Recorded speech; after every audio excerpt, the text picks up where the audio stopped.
एक बार भगवान के सेवक ने भगवान से कहा, आप सारा दिन मूर्ति बनकर खड़े रहते हैं। आज आपकी जगह मैं आपका रूप धारण कर लूंगा और आप आराम से घूम आओ।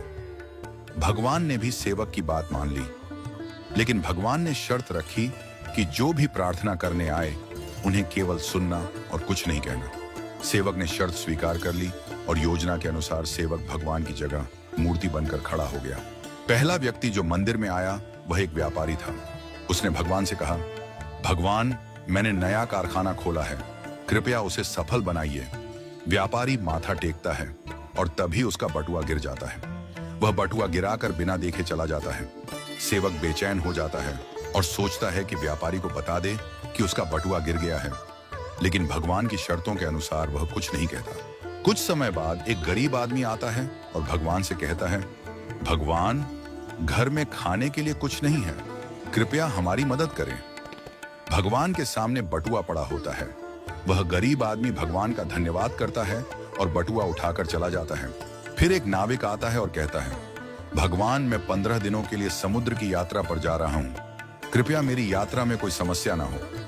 ठीक उसी समय व्यापारी पुलिस के साथ आता है और कहता है, यह नाविक मेरा बटुआ चुराकर भागा है। पुलिस नाविक को पकड़ कर ले जाती है।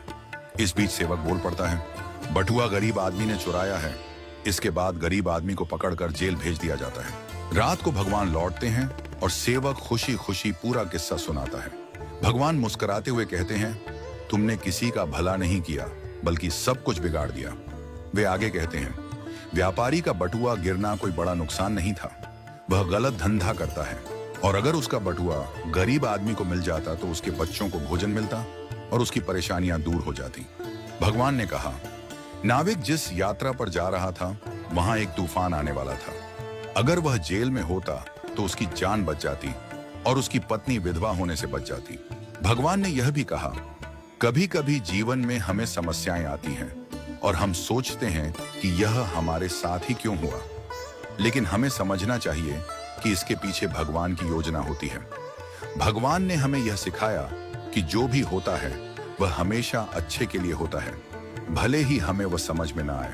इस कहानी से यह शिक्षा मिलती है कि हमें भगवान पर विश्वास रखना चाहिए और जो भी घटनाएं घटित होती हैं उन्हें अच्छे के लिए मानकर स्वीकार करना चाहिए। भगवान की योजना हमेशा हमारे भले के लिए होती है और कभी कभी हमें उस योजना को समझने में वक्त लगता है। हमें हमेशा यह मानकर चलना चाहिए कि जो भी होता है वह हमारे भले के लिए ही होता है और हमें उसमें भगवान की मर्जी को स्वीकार करना चाहिए। हमें कभी भी किसी स्थिति में निराश या हताश नहीं होना चाहिए, क्योंकि हर घटना के पीछे कोई ना कोई गहरी योजना होती है जो हमारे जीवन को बेहतर बनाने के लिए होती है।